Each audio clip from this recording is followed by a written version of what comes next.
आपको कभी ऐसा अनुभव में आया कि मैं भोजन तो नहीं करना चाहता, अधिक नहीं खाना चाहता, पर भोजन ही खींच रहा है, वही मुझे बाधित कर रहा है खाने के लिए। ना चाहते हुए भी अधिक खा लिया क्योंकि उसने मुझे दबा लिया, या किसी रूप को, वस्तु, व्यक्ति को देख के, स्थान देख के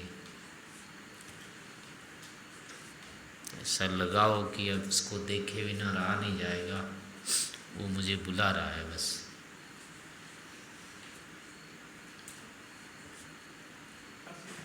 हैं?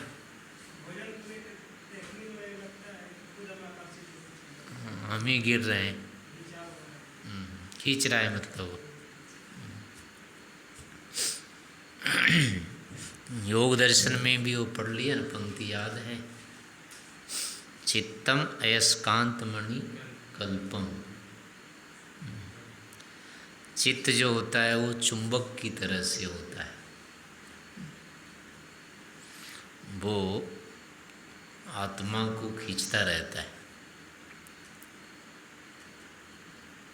आत्मा उसके अनुसार चलने के लिए विवश होता है, अथवा विषयों को चित्त खींचता रहता है। दूसरी जगह आया है विषया अयस्कांतमणि कल्पा, और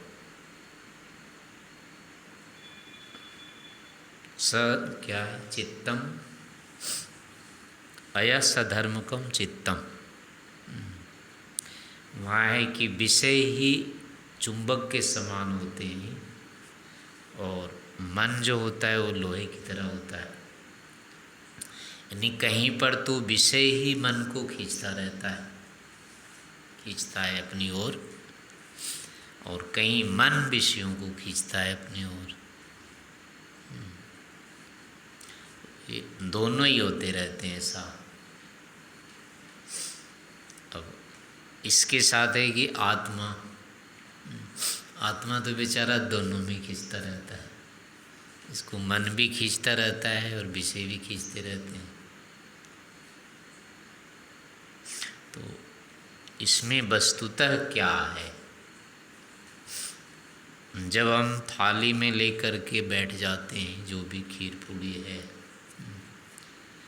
जो भी है, तो 1 घंटा बैठे रहे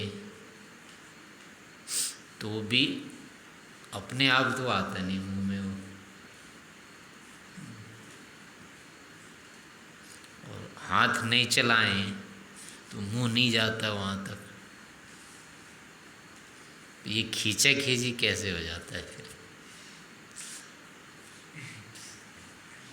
यहाँ तो नहीं रहा है कोई, न ये जा रहा है न वो आ रहा है, फिर ये खींचा खींची की बात कहाँ से आ गई, कैसे आ गई? प्रत्यक्ष में तो ऐसा कुछ दिखता नहीं, लेकिन घंटी लगने के बाद जरूर भागने की होती है, भागो। वहाँ जाके फिर कुछ नहीं होता है, वहाँ उठाना ही पड़ता है। तो ऐसा कैसे हो रहा है? ये तो विरोधाभास है दोनों में। दूर दूर रहते हैं तब तो खींचा खींची होती है, और आमने सामने हो जाने पर करना पड़ता है। फिर वहाँ खींचा खींची नहीं होती है।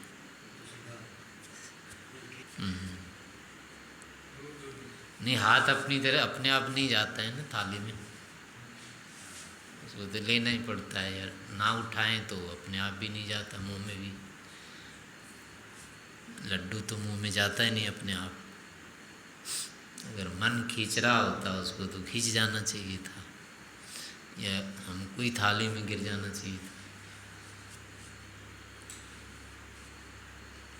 ऐसा भी नहीं होता है।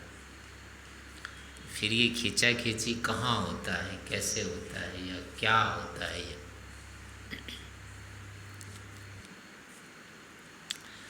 तो इसमें कारण मुख्यतः ये समझना चाहिए कि हमको ना तो विषय कभी खींचते हैं, कभी भी विषय ना मन को खींचते हैं, ना मन विषय को खींचता है। इन दोनों में कभी खींचा खींची होती नहीं है। वस्तुतः केवल हम ही प्रवृत्त होते हैं विषय के प्रति, चाहे बाहर से जा रहे हैं चाहे भीतर से जा रहे हैं, आरंभ हम ही करते हैं। प्रकारांतरा असंभवात अविवेक एव बंधः। यहाँ मूल कारण होता है अविवेक। ये बंधन का जो कारण है, जुड़ने का ये जो कारण है, विषय भी नहीं है, हम भी नहीं हैं, लेकिन हमको जो मिथ्या ज्ञान हुआ, जो हमने मिथ्या संकल्प कर लिया है, उसके जो संस्कार हैं, उससे हमको फिर मिथ्या ज्ञान उत्पन्न होता है। उस मिथ्या ज्ञान के कारण फिर हम ही इनके प्रति आकर्षित होते हैं, हम स्वयं प्रवृत्त होते हैं उस मिथ्या ज्ञान के कारण से। यानी विषयों से जो सुख मिला,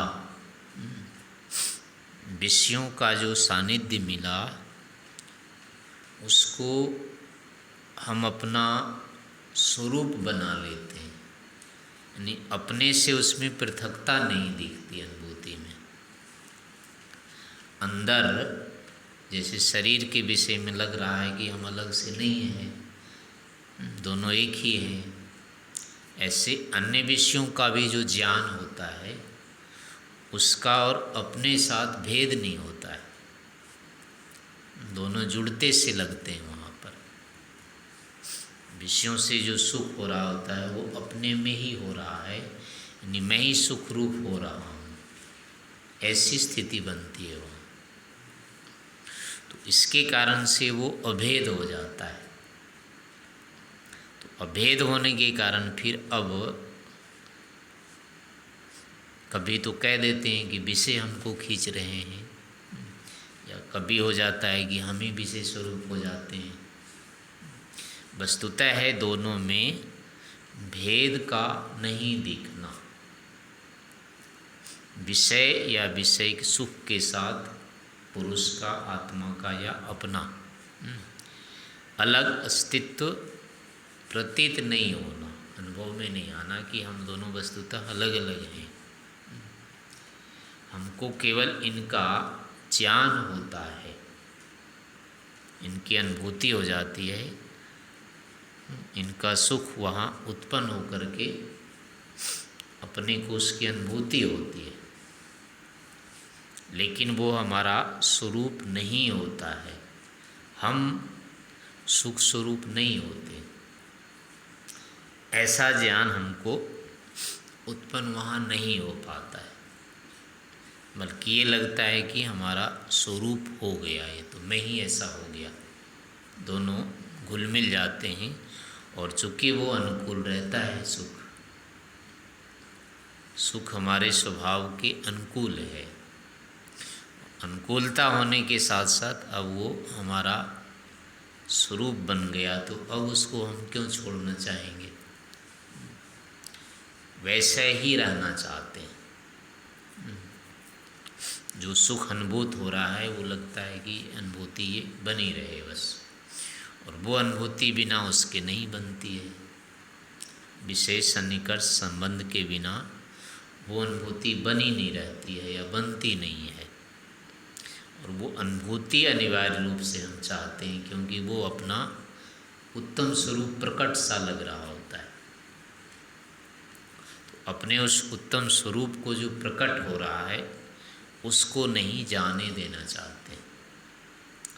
और यदि विषयों से संबंध कटता है तो वो जाता है, बंद हो जाता है। इसलिए वो सहन भी नहीं होता है कि चलो छोड़ दें इसको।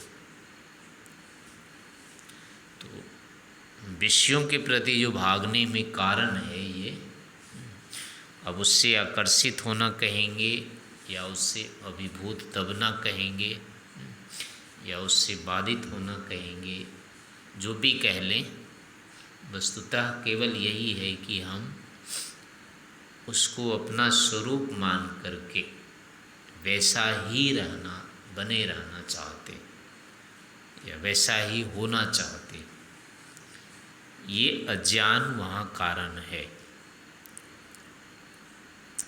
वहाँ ये ज्ञान हो जाए कि नहीं, ये मैं ऐसा नहीं होता हूँ या मुझ में ये नहीं मिलता है, अथवा मिलने पर भी मुझ में कोई परिवर्तन नहीं होता है। मेरा स्वरूप आनंद स्वरूप हो जाए, ऐसा नहीं होता है। केवल निकटता के कारण, सन्निकर्ष के कारण, संबंध के कारण हमें उसकी अनुभूति होती है और वो अनुकूल होता है, इसलिए वो अनुकूल अनुभूति होती है, बस इतना ही है, इससे ज़्यादा कुछ नहीं है। वो इतना यदि ज्ञान हो जाए तो ये भाग दौड़ बंद हो जाएगी, नहीं रहेगी। और जब तक इतना ज्ञान नहीं होता है तब तक ये ऐसा ही रहेगा, चलता ही रहेगा। ये इसको बंद नहीं कर सकते, नहीं बंद होगा। तो अब ये चूँकि जो होता है ऐसा भीतर होता है, मन और आत्मा के बीच में होता है ये। इसमें पहले किसी भी विषय का हमको उसके गुण का, उसके धर्म का ज्ञान होता है। ज्ञान होने के बाद वो सुख, उसके साथ सुख उत्पन्न होता है। तो जब वो सुख उत्पन्न होता है तो अब हम वहाँ उस सुख के अनुसार निर्णय लेते हैं। पहले संपर्क होगा, फिर उसका ज्ञान उत्पन्न होगा। ज्ञान उत्पन्न होने के बाद अब हम निर्णय लेते हैं उस विषय में कि ये अनुकूल यदि हो रहा है तो हमसे ये जुड़ा रहना चाहिए। ये यहाँ पर यानी गलती यहीं से होती है। उसी संकल्प में मिथ्या संकल्प ये बन जाता है। हम अपनी ओर से जो निर्णय ले लेते हैं, ये बस मेरे साथ ऐसा ही रहना चाहिए। वहाँ ये नहीं सोच पाते हैं कि ये तो मेरे से अलग है, ये मेरा स्वरूप कैसे होगा, मैं इसके लिए क्यों बाल लालयित हूँ, ये मेरा तो होगा ही नहीं, ये हो ही नहीं सकता है। इसके साथ तो मेरा केवल संबंध हुआ है, संबंध से इसका हमको केवल ज्ञान हुआ है, इतना ही हुआ है, इससे ज़्यादा तो कुछ होगा नहीं। तो अब मैं कैसे कहूँ कि ये सदा मेरे पास रहे, मैं इसके कारण से बदल गया, ऐसे कैसे हो सकता है। इतना सब वहाँ नहीं कर पाते, इसी को वहाँ विवेक कहा जाता है। और ऐसा नहीं कर पाना, उसको अनुकूल मान करके हाँ मेरे साथ ही रह जाए, इसको मिथ्या संकल्प कहते हैं, मिथ्याभिमान। तो इससे अब संस्कार वहाँ बनते हैं। ये दोनों मिल करके संस्कार बनते हैं। अगर वो निर्णय नहीं हो, संदिग्ध रहे या निर्णय नहीं ले तो संस्कार वहाँ नहीं बनेगा इसका। तब केवल वस्तु का ऐसा स्वरूप है, इतना ही बनेगा। मुझे चाहिए ऐसा वाला वहाँ संस्कार नहीं बनेगा। नहीं तो ऐसा जो संस्कार नहीं बनना है, वस्तु का केवल विषय रूप ऐसा है ये, इतना ही जो संस्कार बनना है ये विवेक होता है। ऐसे ज्ञान कितने ही इकट्ठे हो जाएंगे, ये भोग नहीं होता है। हाँ, भले ही भोग हो रहा हो, ज्ञान हो रहा हो उसका, लेकिन ये संभावना नहीं हो रही है उसमें कि जुड़े रहे मेरे से। भले ही सुखद हो रहा है, हाँ, जोड़ नहीं रहे हैं अपने से। हाँ, तो इतना बात नहीं कहते हैं, तो वो विवेक ही होगा वहाँ पर, फिर मिथ्या ज्ञान नहीं होगा। नहीं, वो चाहेंगे नहीं ना, वो जो चाहना कर देते हैं ना, ये चाहना ही मिथ्या हो जाती है। ये मेरे से जुड़े रहे, अच्छा है, अलग ना हो। हाँ, तो उसको, क्योंकि वो अपना स्वरूप थोड़े है, कैसा ही रुचिकर है, कितना ही अच्छा है। और किसी का घर बहुत अच्छा है, सब कुछ ठीक है, तो थोड़े आप कहेंगे मैं तो इसी में रहूँगा। और किसी के यहाँ आप गए अतिथि बन करके, और उसके यहाँ खाना पीना रहना सब कुछ ठीक ठाक मिला, और आप कहने लगे मेरा तो ठीक अनुकूल रहता है, स्वास्थ्य ठीक है, मैं तो यहीं रहूँगा। अब ये कोई बात तो नहीं है, आपके अनुकूल ही तो है, लेकिन आपकी चीज़ थोड़े है वो, आप क्यों रहेंगे वहाँ पर? अनुकूल होने मात्र से वो हमारा हो जाए, ऐसा नियम तो नहीं है ना। तो ऐसा जब करने लगते हैं यहाँ व्यवहार में, तो ये दोष होता है ना, ये तो अपराध है। कोई किसी की चीज़ अच्छी लगी और आपने कहा ये तो मैं लेके छोड़ूंगा, यही तो दोष है। हाँ, यही, जैसे बाहर ये दोष है ना, वैसे अंदर भी यही दोष होता है, दोष ही है ये। बाहर में तो चूँकि वो मना कर देता है, यहाँ कोई मना करने वाला तो है ही नहीं, हम ही तो कर रहे हैं निर्णय, मना कौन करेगा वहाँ। इसलिए यहाँ तो हम कर लेते हैं, बाहर नहीं कर पाते हैं। बाहर तो जिसका है वो हमको रोकता ही है, तो हम कहेंगे कि भाई रहूँगा, तो कहेगा नहीं जी नहीं, कैसे रहेंगे, हमारा दूसरा आदमी आ रहा है।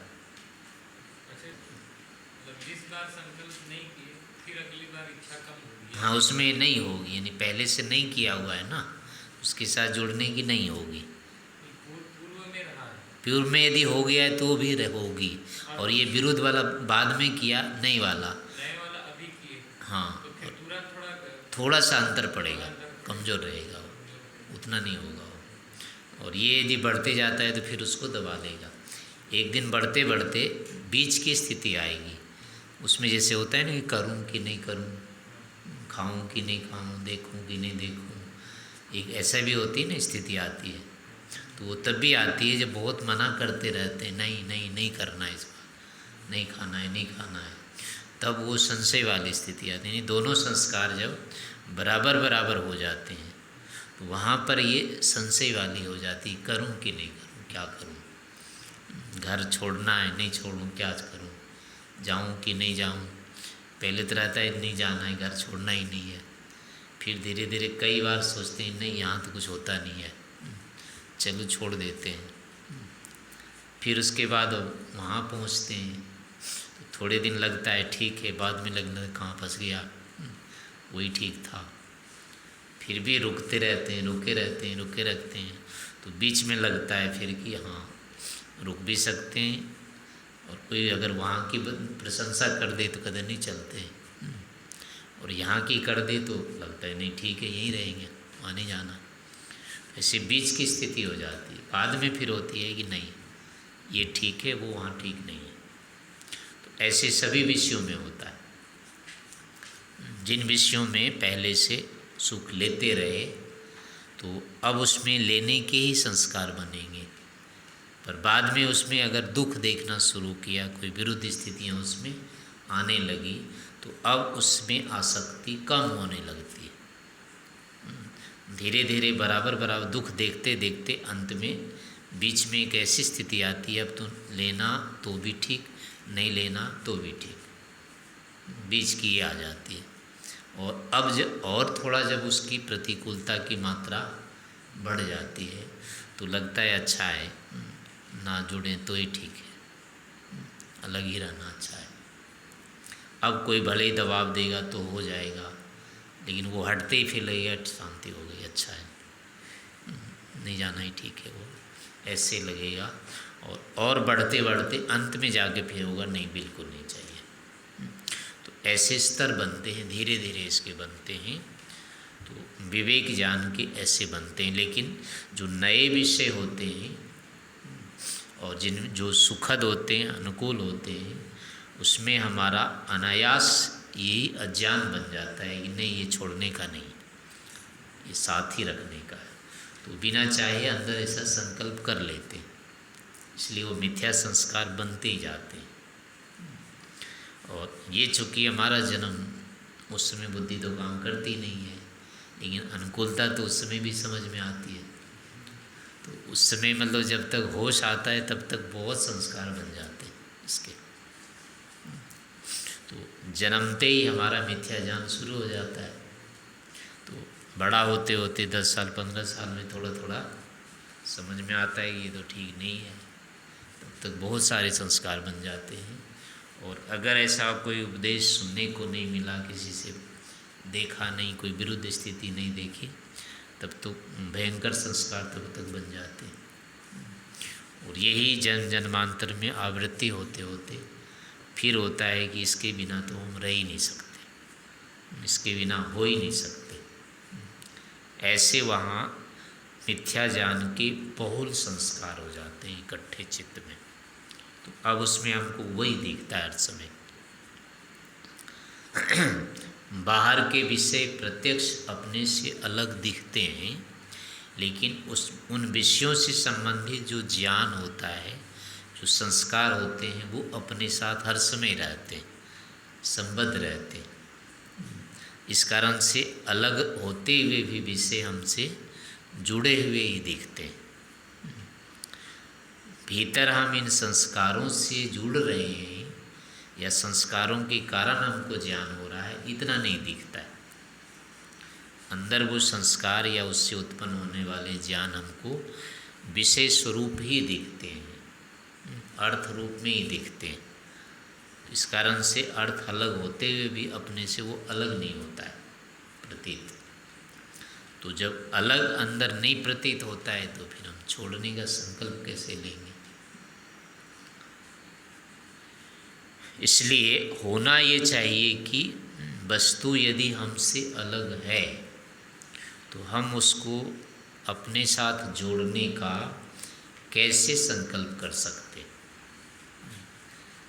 चाहने पर भी वस्तु जुड़ेगी तो है ही नहीं होती, जब स्वरूप से अलग है तो जुड़ेगी ही नहीं। और दूसरी बात वो भी होती है, इन वस्तुओं में सुख के साथ साथ दुख भी होते, वो अतिरिक्त है। अगर उस दुख को भी देखने लग जाएं तो भी जोड़े रहने की नहीं होगी इच्छा। लेकिन जब ग्रहण होता है तो उस समय दुख भाग आता ही नहीं है सामने, उस समय केवल सुख भाग ही आता है। इसलिए दुख वाले संस्कार बनते ही नहीं है। बाद में देखते हैं तो पहले बन गया है सुख अनुकूल वाला, दुख वाला अलग से बनेगा, छोटा सा बनेगा, उतना नहीं बनता है। भले ही दुख होता है उससे, लेकिन उसके पहले सुख वाला बन चुका होता है, इसलिए दुख वाला उतना प्रभावकारी नहीं करता है। बहुत अधिक होगा तो कुछ व्याकुलता तो होगी, लेकिन फिर भी आंतरिक रूप में उतने नहीं होते। ऐसा नहीं होगा कालांतर में मात्रा विशेष बन जाएगी, मात्रा विशेष बनने पर फिर हो जाएगा। हाँ, तब लगने लगेगा। या जिस वस्तु में शुरू से ही दुखद स्थिति आई उसको ग्रहण करने की नहीं बनेगी फिर प्रवृत्ति। वो चीज़ अच्छी हो तो भी, जैसे नीम का है उसको दातुन करने की इच्छा नहीं होती है अच्छी तब भी।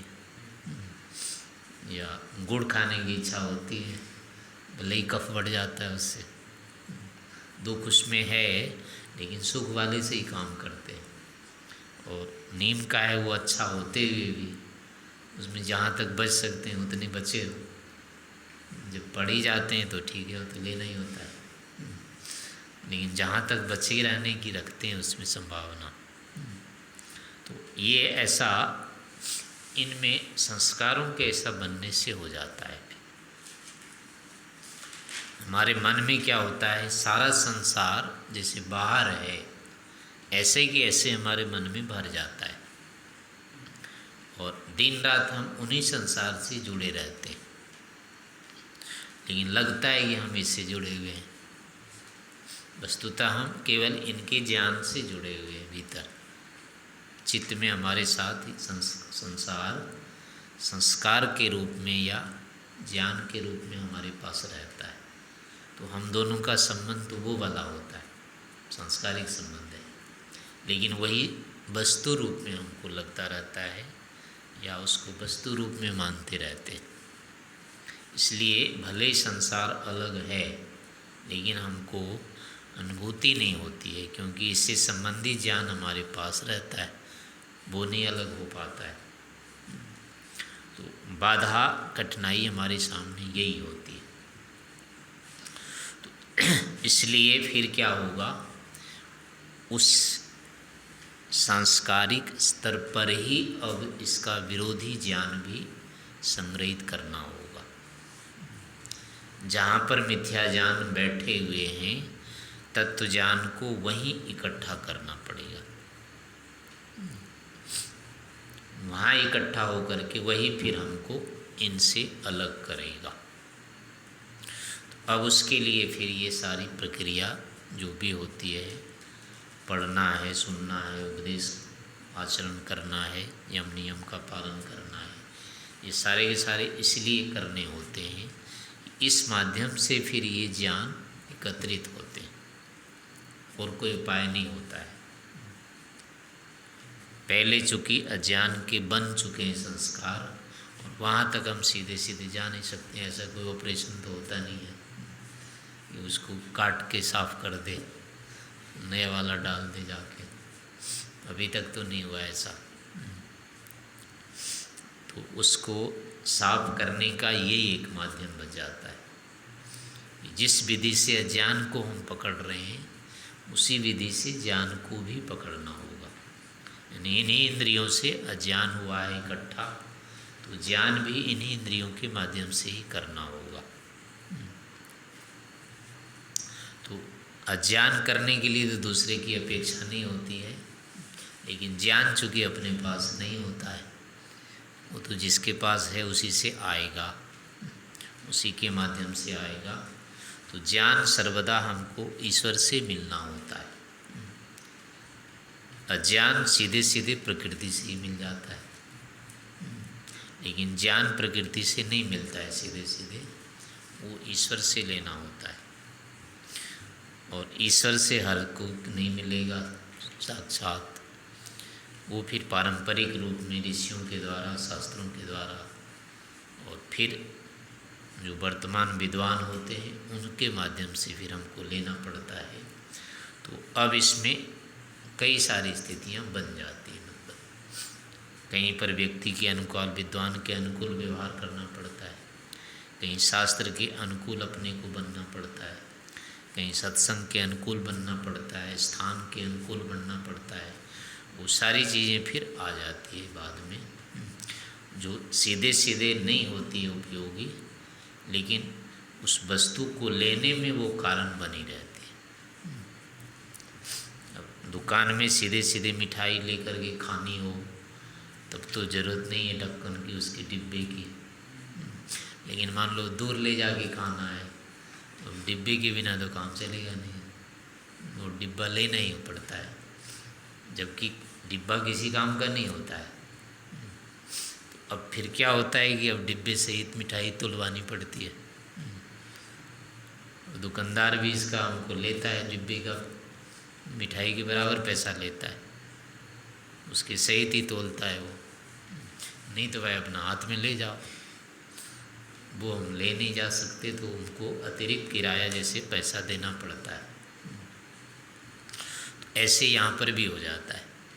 ज़रूरत तो हमको ज्ञान की केवल होती है, लेकिन वो ज्ञान के माध्यम जो होते हैं